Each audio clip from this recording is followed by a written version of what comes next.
প্রেমের টানে বিদেশ থেকে বাংলাদেশে আসার কথা নতুন নয়, তবে এবার ব্যতিক্রমী ঘটনা ঘটেছে ভোলায়।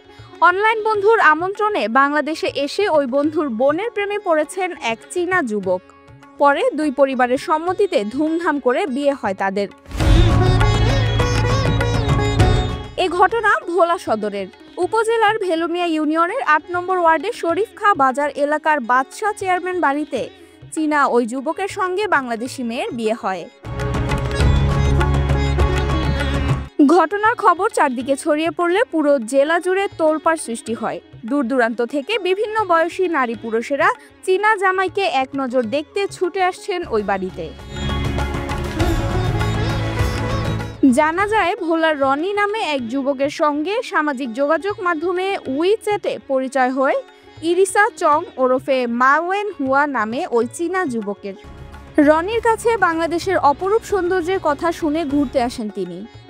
ঢাকায় ঘোরা শেষে ভোলার রনিদের বাড়িতে আসেন। কয়েকদিন থাকার পর বন্ধুর বোনকে দেখে তার প্রেমে পড়েন ওই চীনা যুবক। পরে উভয় পরিবারের সম্মতিতে ধুমধাম করে তাদের বিয়ে হয়। বিষয়টি ছড়িয়ে পড়লে প্রতিদিনই ওই বাড়িতে চীনা জামাইকে দেখতে ভিড় করছেন স্থানীয়রা।